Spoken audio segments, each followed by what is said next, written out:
तो आइए शुरू करते हैं आज कंपाउंड इंटरेस्ट। कंपाउंड इंटरेस्ट का यह पहला क्लास है जो कि बेसिक क्लास होगा। इसमें हम लोग वार्षिक, अर्धवार्षिक, तिमाही इस तरह के संयोजन पर आधारित कंसेप्ट के ऊपर काम करने वाले हैं कि किस तरह से चेंज करते हैं। दूसरी बात कि कंपाउंड इंटरेस्ट में अपना लोग दो तीन तरीके के जानेंगे, दो तीन तरीके से क्वेश्चंस को ड्राइव करेंगे। दो तीन तरीके ड्राइव करने का यह मतलब हुआ, यह मकसद हुआ कि नेचर क्वेश्चंस का जिस तरह से होगा उस हिसाब से उस क्वेश्चंस में वो अप्रोच लगाया जा सके। इन सभी बातों को ध्यान में रखते हुए कंपाउंड इंटरेस्ट का ये क्लास काफ़ी महत्वपूर्ण होने वाला है। चाहे आप नए स्टूडेंट हैं या चाहे आप पुराने स्टूडेंट हैं, दोनों के लिए ये क्लास काफ़ी महत्वपूर्ण होगा। तो आइए हम लोग शुरू करते हैं कंपाउंड इंटरेस्ट का पहला क्लास जो कि बेसिक क्लास है और जानेंगे आज कंपाउंड इंटरेस्ट के क्वेश्चंस को किस प्रकार से आसान बनाया जा सकता है। एग्जाम में ये क्वेश्चंस पूछे जाते हैं और काफ़ी टफ माने जाते हैं, इसलिए मेरी बातों को गौर से सुनना होगा। तो चलिए शुरू करते हैं आज का क्लास। देखिए, सबसे पहला चीज़ कि कंपाउंड इंटरेस्ट कहते हैं किसको? ब्याज पर लगने वाला ब्याज चक्रवृद्धि ब्याज कहलाता है। जैसे एक खाका के थ्रू, एक चार्ट के थ्रू हम लोग थोड़ा समझ लें इसको। मान लीजिए कि मूलधन 1000 रुपये, रेट 10% पर एनम है, ठीक है।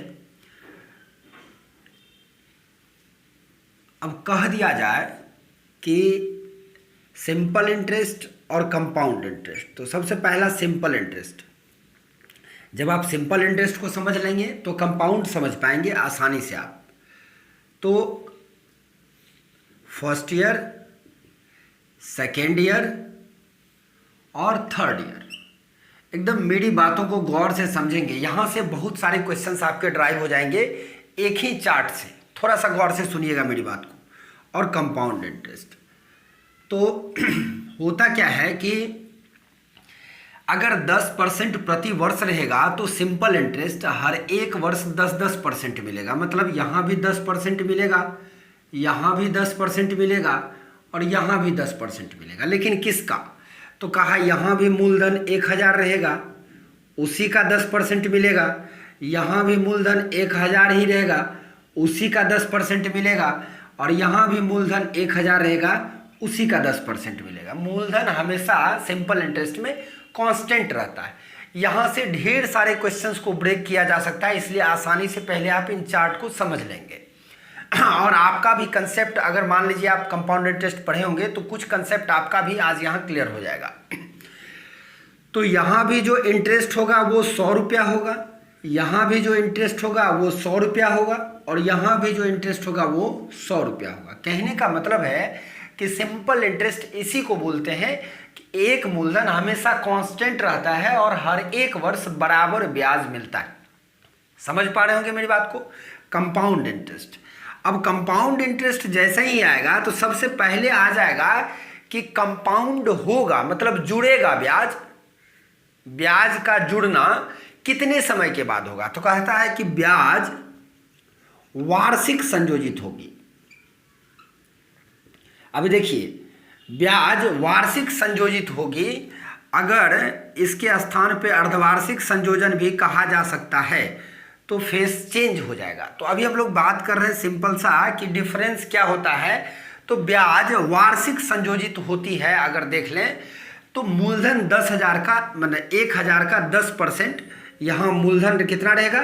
1000 रहेगा और रेट क्या रहेगा? यहाँ पर 10% रहेगा। यानी कि यहाँ पर इंटरेस्ट कितना मिलेगा? यहाँ पे इंटरेस्ट कितना मिलेगा? तो 100 रुपया मिलेगा। अब आप देखिए, जब ब्याज वार्षिक संयोजित होगी तो जो एक वर्ष का ब्याज हुआ उसको मूलधन में ऐड कर देंगे। तो नेक्स्ट ईयर के लिए जो मूलधन होगा वो क्या हो जाएगा? 1100 रुपये होगा। यहाँ भी 10% मिलेगा, लेकिन किसका मिलेगा? 1100 का। तो यहाँ पर इंटरेस्ट क्या होगा? 110 रुपया होगा। ब्याज वार्षिक संयोजित होगी तो एक वर्ष हो गया, फिर ब्याज संयोजित हो जाएगी तो यहाँ पर मूलधन क्या हो जाएगा? 1210 रुपया होगा। 10% यहाँ भी अगर मिलता है तो 1210 का 10% कितना हो जाएगा? सोचिए, 121 रुपया। तो यहाँ पर इंटरेस्ट कितना मिलेगा, 121 रुपया। देखिए इंटरेस्ट का यह फॉर्म जो कांस्टेंट रहता है, एक ही इंटरेस्ट हर एक साल मिलता है, और इंटरेस्ट का यह फॉर्म जो हर एक साल बढ़ते जाता है, इंक्रीज हो जाता है। कितने समय के बाद, वार्षिक संयोजन के बारे में बात किया जा रहा है कि हर एक साल ब्याज को निकालेंगे और संयोजित कर देंगे, वर्ष के अंत में ब्याज को संयोजित कर देंगे और एक नया मूलधन बनाएंगे और ये ब्याज आपको देना पड़ेगा। देखिए ये ब्याज का टफ फॉर्म है और ये ब्याज का सिंपल फॉर्म है। इसको कंपाउंड इंटरेस्ट कहते हैं। ये ब्याज चेंज होता है, मूलधन भी चेंज हो जाता है। कब, तो कंडीशन के मुताबिक, जो कंडीशन लगाया है तब। और सिंपल इंटरेस्ट में क्या होता है, कोई चेंजेज नहीं होता है। लेकिन अगर आप ओवरऑल इंटरेस्ट निकालेंगे तो यहाँ पर 10% मिला, यहाँ 10 मिला, यहाँ 10 मिला, तो आप कहेंगे 10, 10, 20, 10, 30। तो इंडिविजुअल ना निकाल के हम लोग 1000 का 30% निकाल लेते हैं। सिंपल इंटरेस्ट के बारे में बात कर रहे हैं, यानी कि 300 रुपया आप निकाल लेते हो। कंपाउंड इंटरेस्ट को भी आप चाहो अगर तो इस तरीके से निकाल सकते हो। कैसे, तो आप एक चीज सोचना पड़ेगा आपको कि देखिए अगर देखिए सबसे पहला चीज क्या है, गौर करिएगा कि ये परसेंटेज आया 30% टोटल ब्याज। तो अगर अपने लोग को यह पता चल जाए कि टोटल ब्याज यहाँ पर कंपाउंड इंटरेस्ट कितना होगा परसेंटेज में, तो परसेंटेज जानने के लिए 1 मिनट के लिए मूलधन को 100 मान लेते हैं।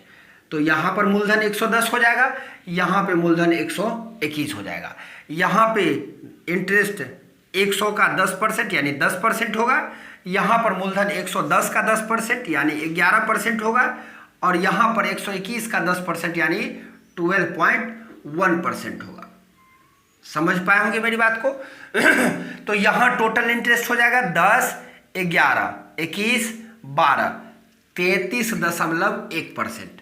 33.1 मिला किस पर, 100 रुपया पर, इसलिए कह सकते हैं 33.1%। अब आप एक बार में इसको भी कैलकुलेट कर सकते हैं। जब यह इंटरेस्ट का परसेंटेज पता हो जाए तो कह सकते हैं कि 1000 का 33.1% जो होगा वो 3 वर्ष का वार्षिक संयोजन के आधार पे चक्रवृद्धि ब्याज होगा। तो इसको हटा देंगे, नीचे 3 जीरो कट जाएगा, तो आप कहेंगे चक्रवृद्धि ब्याज कितना होगा, 331 रुपया। मेरी बात को समझ गए होंगे आप। अब सबसे ज़्यादा जरूरी क्या है कि अगर इस प्रकार का यह परसेंटेज अपना क्लियर हो जाए कि एक बार में अगर आ जाए कि टोटल इंटरेस्ट का परसेंटेज क्या होगा, तो हम लोग जैसे सिंपल इंटरेस्ट को बनाते हैं वैसे ही कंपाउंड इंटरेस्ट को भी बना सकते हैं। तो मामला ये है कि क्वेश्चंस पे चल के अपना लोग देखते हैं कि इसको ट्राई कैसे किया जा सकता है। एकदम बारीकी से बातों को समझेंगे, आसान भाषा में आसान क्वेश्चंस के थ्रू, प्रश्नों के थ्रू आपको सभी जानकारियां दी जा रही हैं। तो इसी तरह के छोटे छोटे लेक्चर बना करके हम आपको देते रहेंगे। अगर आप चैनल पे नए हैं तो चैनल को सब्सक्राइब कर लेंगे, थोड़ा लाइक कर देंगे, वीडियो का एंगेजमेंट बनेगा और वीडियो प्रमोट होगा। और चैनल सब्सक्राइब कर लेंगे तो कमेंट बॉक्स में कह देंगे कि सर हमने चैनल को सब्सक्राइब कर लिया, तो हम लोग कमेंट बॉक्स में आके मिल लेंगे। चलिए ठीक है, तो हम लोग आते हैं क्वेश्चंस के ऊपर। तो पहला सवाल आपसे कह दिया जाए 10,000 रुपए की राशि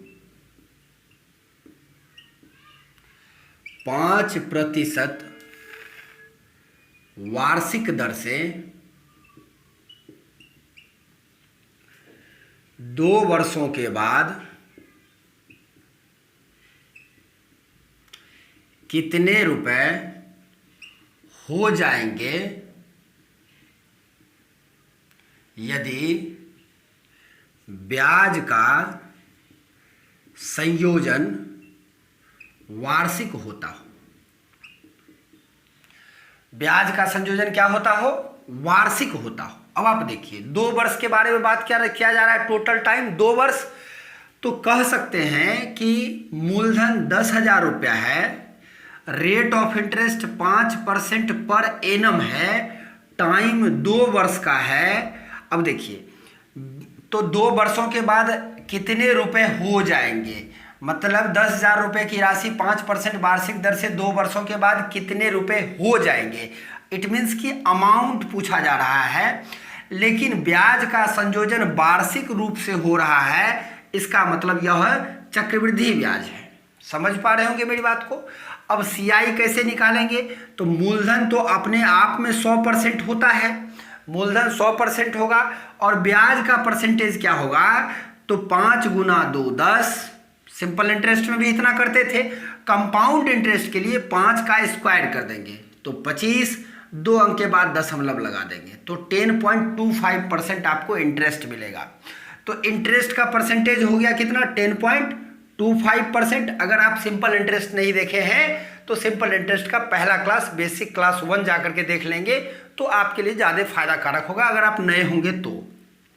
अमाउंट अमाउंट क्या होगा? 100% और 10% यानी कि 110.25% अमाउंट हो जाएगा। अब आप देखिए, आपसे कहा कितने रुपए हो जाएंगे, तो आप समझ सकते हैं कि 100% का मान अगर 10,000 रुपया है तो 1% का मान 10,000 बटा 100 होगा, इसलिए 110.25% का मान 10,000 बटा 100 गुना 110.25। समझ रहे होंगे? इसको हटा देंगे, नीचे 2 जीरो आ जाएगा, ये 4 जीरो कट जाएगा तो आप बोलेंगे ब्याज सहित राशि यानी अमाउंट 11,025 रुपया होगा। समझ पा रहे होंगे मेरी बातों को। अब देखिए, ये तो हो गया एक तरीका। दूसरा तरीका क्या है? जैसे आप बनाते हो, एक ही स्टेप में आप बना सकते हैं क्वेश्चन को। जब यह परसेंटेज आ गया और अमाउंट का परसेंटेज पता चल गया तो आप ऐसे भी बना सकते हैं 10,000 रुपये का अमाउंट क्या होगा? तो 10,000 रुपये का 110.25%। इसको हटाएंगे, इसको हटाएंगे, नीचे 4 जीरो आ जाएगा तो ये 4 जीरो कट जाएगा, अपना आंसर आ जाएगा 110.25 मतलब 11,025 रुपया। समझ पा रहे होंगे मेरी बातों को। दूसरी बात, अगर आप चाहें इस सवाल को तो देखिए, एक्चुअली में आप लोग सोच रहे होंगे कि सर क्यों एक ही सवाल को बार बार बता रहे हैं। तो मेरा ये कहना है कि 10 क्वेश्चंस को आप जा करके बुक पे बना लेंगे तो ये ज़्यादा बेनिफिशियल है, लेकिन एक सवाल को अगर 4 तरीके, 3 तरीके, 2 तरीके से हम तोड़ देंगे तो क्वेश्चन अगर चेंज करता है तो उसके हिसाब से आप उस तरीके को इंप्लीमेंट कर देंगे। आज के डेट में एग्जाम में यही चीज़ जरूरी है कि सबसे शॉर्ट मेथड इस क्वेश्चंस का क्या होगा। तो इसके लिए जरूरी है कि क्वेश्चंस के मेथड कितने हैं, इस चीज को समझना। तो चलिए हम लोग देखते हैं दूसरा तरीका। एक और तरीका है जिससे कि आप क्वेश्चंस को ब्रेक कर सकते हो। जैसे देखिए, 5% का 2 इंक्रीजमेंट देना है आपको, तो जो यहां पर वैल्यू है 10,000, वह वैल्यू उसका 105% गेन करेगा फर्स्ट ईयर के लास्ट में, और यह बन जाएगा मूलधन, और उस मूलधन का फिर 105% हो जाएगा, क्योंकि 5% वार्षिक ब्याज है। तो ये 5% अगर वैल्यू एक्सीड करेगा फर्स्ट ईयर में, तो फर्स्ट ईयर में मूलधन 10,000 था तो 10,000 का 105% हो जाएगा ईयर के लास्ट में, और यह बन जाएगा आपका मूलधन, और इस मूलधन का फिर नेक्स्ट ईयर में इस मूलधन का फिर 105% मिलेगा। तो ये जो वैल्यू आएगा ये डायरेक्ट अमाउंट आ जाएगा आपका। तो आप इसको और इसको हटा देंगे तो नीचे 4 जीरो आएगा, ये कट जाएगा, और 105 गुना 105 आप करेंगे तो 5 पचे 25, 110। ये चीज समझ गए होंगे आप कि कितना आ जाएगा? 110 और 25। 105 गुना 105 करने का तरीका होता है, थोड़ा सा रुक करके समझ लेंगे। 105 को 105 से गुना करेंगे तो ये देखिए 100 से कितना अधिक है? 5 अधिक है। ये कितना अधिक है? 5 अधिक है। तो 5 गुना 5 कर देंगे तो 25 हो जाएगा, और 105 में 5 को जोड़ देंगे तो 110 हो जाएगा। 110 25 समझ रहेंगे। नेचर इस तरह का है, इसी कारण से इसे प्रोसेस अपना लोग गुना करके निकल जाएंगे। दूसरी बात कि आप इसी में अगर चाहें तो रेशियो मेथड भी अप्लाई कर सकते हैं। तो रेशियो मेथड अप्लाई करने के लिए थोड़ा सा हम बोर्ड को साफ कर देते हैं। अगर आप समझने में परेशानी होगा तो थोड़ा सा बैक जा करके फिर से आप इस पोर्शन को वॉच कर सकते हैं। तो चलिए ठीक है, हम लोग रेशियो मेथड को देखते हैं कि रेशियो मेथड इस पे कैसे एप्लीकेबल होगा। तो सबसे पहला चीज़ कि फर्स्ट ईयर के बाद मूलधन 5% बढ़ेगा, फिर सेकेंड ईयर में मूलधन 5% बढ़ जाएगा, नया मूलधन। तो कह सकते हैं यहाँ अगर 100 होगा तो ये वैल्यू 105 होगा, यहाँ अगर 100 होगा तो ये वैल्यू 105 होगा। समझ रहे होंगे, ये एक्चुअली में ए बी और बी सी इस तरह का रिलेशन है।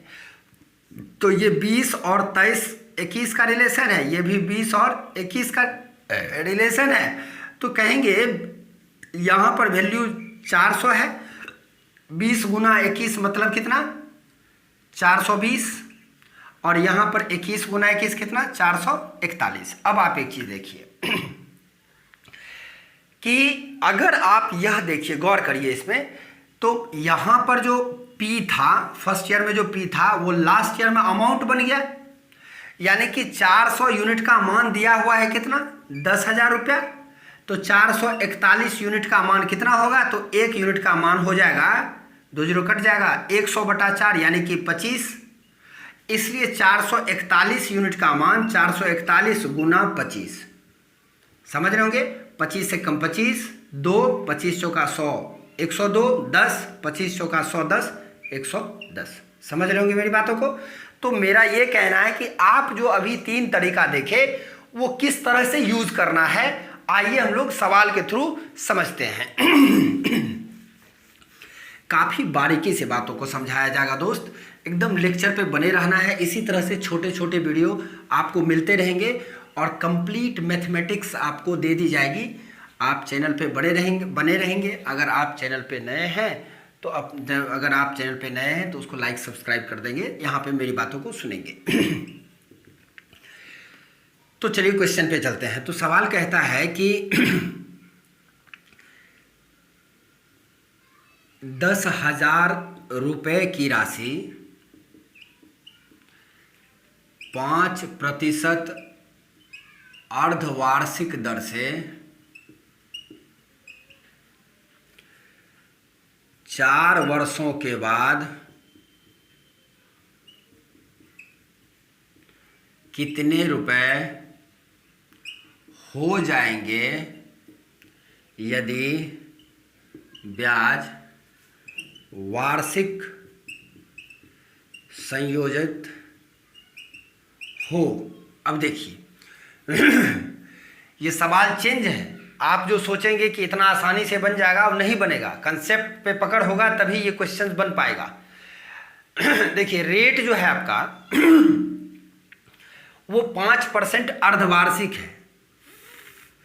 मूलधन आपका दे दिया है 10,000 रुपया, रेट 5% प्रति छमाही है, और टाइम आपके पास में दे दिया है 4 वर्ष का, और ब्याज का संयोजन क्या हो रहा है वार्षिक। ये है पॉइंट कि ब्याज वार्षिक रूप से संयोजित अगर होगी तो इंटरेस्ट का परसेंटेज, रेट का परसेंटेज वर्ष में लेके जाना होगा, जो कि 10% प्रति वर्ष होगा। अब 4 वर्ष के बारे में बात किया जा रहा है कि 4 वर्षों के बाद राशि क्या होगी, सॉरी 4 वर्ष नहीं 2 वर्ष कर लें। एक्चुअली में आपसे जो क्वेश्चन है वही पूछा जाता है कंपाउंड में, जो आसान हो सके। यहाँ ईयर का वैल्यू बढ़ता भी है लेकिन क्वेश्चन का टाइप चेंज हो जाता है। तो 2 वर्षों के बाद, तो आप देखिए वार्षिक संयोजन अगर होगा तो ब्याज अगर छमाही है तो ये 4 बार संयोजित नहीं होगा। एक्चुअली में 5% अर्धवार्षिक है, ब्याज का संयोजन वर्ष में होना है, तो 1 वर्ष का ब्याज यानी कि 10% ब्याज निकलेगा, फिर वह संयोजित होगा। तो 2 वर्ष के अंत में क्या कहता है क्वेश्चन, कितने रुपए 2 वर्षों के बाद कितने रुपए हो जाए, मीन्स अमाउंट क्या होगा। अब आप एक चीज देखिए कि 10% से 2 साल का कंपाउंड इंटरेस्ट क्या होगा। तो 10 दूनी 20 और 10 का स्क्वायर 100, 2 अंक के बाद दशमलव दे देंगे, ये वैल्यू इसमें जुड़ जाएगा, ये हो जाएगा कितना 21%। ये चार्ट निकालने के लिए हम आपको देंगे नेक्स्ट लेक्चर में कि 2 संयोजन पर और 3 संयोजन पर इसको कैसे ड्राइव करते हैं, अगले लेक्चर में आपको मिलेगा। अभी आप क्वेश्चन ड्राइव करना सीखेंगे। तो 100 तो 21% कंपाउंड इंटरेस्ट का मतलब 121% अमाउंट मिलेगा आपको। अब आप निकालेंगे 10,000 रुपये का 121%, यानी कि इसको हटा देंगे तो नीचे 2 जीरो होगा, ये 2 जीरो कट जाएगा, 12 1 00 होगा। अगर अपना लोग को कहता कंपाउंड इंटरेस्ट क्या होगा तो 21% निकालते किसका, 10,000 का 21%। देखिए क्वेश्चन में क्या अंतर है, यहाँ वार्षिक रहता था, यहाँ अर्धवार्षिक संयोजित होता था, तो आप आसानी से बना लेते। हमने क्या किया, एग्जाम में भी ऐसा ही किया जाता है कि थोड़ा सा चेंज करेगा, जो ट्रैक आपके पास नहीं है। तो यहाँ रेट को अर्धवार्षिक दे दिया और यहाँ ब्याज को वार्षिक संयोजित कर दिया। तो यही छोटे छोटे चेंजेस अभी लेटेस्ट जो पैटर्न है उस पर आ रहे हैं। तो हम लोग आते हैं अगले तरीका के ऊपर, अगले तरीके से क्वेश्चंस को ब्रेक कैसे किया जा सकता है। तो 5% अर्धवार्षिक दर से, तो एक वर्ष में 10% का इंक्रीजमेंट होगा, फिर दूसरे वर्ष में भी 10% इंक्रीजमेंट होगा।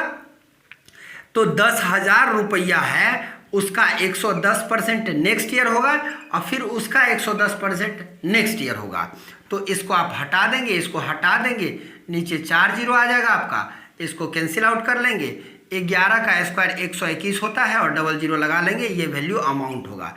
तो देखिए इस तरह के क्वेश्चंस को बनाने का ये सबसे फास्ट मेथड है, इसमें आपको परसेंटेज ऑफ इंटरेस्ट निकालने का कोई ज़रूरत नहीं है।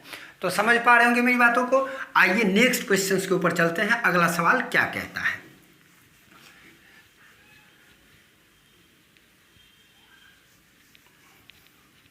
काफी उम्दा किस्म का सवाल क्वेश्चन। अगर आपसे मान लीजिए कह दे वह राशि क्या होगी जिस पर 10% वार्षिक दर से 1.5 वर्षों का चक्रवृद्धि